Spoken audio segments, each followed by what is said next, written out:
Bonjour, une petite vidéo pour apporter ma contribution à cette journée de bilan qui a eu bien du mal à se mettre en place pour suite de reports successifs. Eh bien, alors, qu'est-ce que j'ai à vous dire?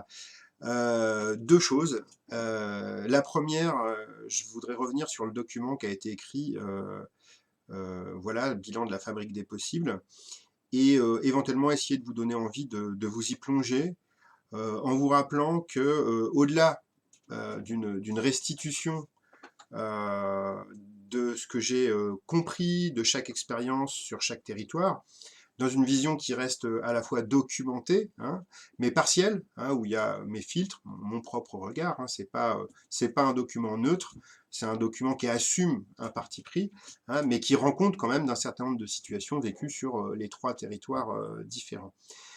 Euh, on y trouve également des petits guides méthodologiques, voilà, plus ou moins aboutis, mais qui pourraient être finalement, puisqu'on est souvent à la recherche d'une certaine forme d'outillage, hein, et ben les éléments qui peuvent ressortir. Alors un guide du porte-à-porte que j'ai fait à l'occasion de la campagne de porte-à-porte réalisée à Saint-Michel, hein, dans le quartier, dans la cité voilà, la cité des poètes.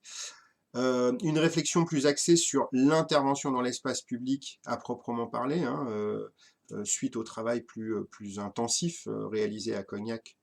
Et puis pour finir, par rapport au travail engagé par Ruffec, une réflexion sur l'intervention en contexte plus rural, notamment en village, lorsqu'on souhaite se mettre à créer des événements collectifs de type fête locale. Alors, mis à part ça, c'est-à-dire cette petite introduction pour vous simplement vous donner envie d'aller voir ce document, ou pour le donner à des camarades, hein, parce qu'en fait, ce dont je suis persuadé, c'est que c'est très important de lire des choses. Alors voilà, quand on les juge valables, évidemment, mais c'est très important de lire dans une institution. Dans une équipe, il faut lire. Mais tout le monde ne va pas lire. Et c'est là le point peut-être le plus important. C'est pas important que tout le monde lise, parce que si on n'aime pas lire les documents, on le sait.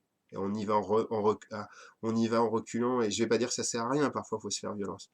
Mais peut-être que c'est votre collègue, bénévole ou salarié, qui lui aura l'appétit de lire. En tout cas, l'idée c'est plutôt de partager des informations, c'est de partager des pistes de travail qui est fondamentale, et c'est pour ça que lire apporte parfois des perspectives qu'on n'a pas sur le terrain. Voilà, donc là, en l'occurrence, dans ce document, il y a quelques perspectives, et l'idée, c'est pas que tout le monde lise tout, mais que dans l'équipe, quelqu'un puisse avoir le temps de lire pour partager, voilà, ce qu'il estime valable.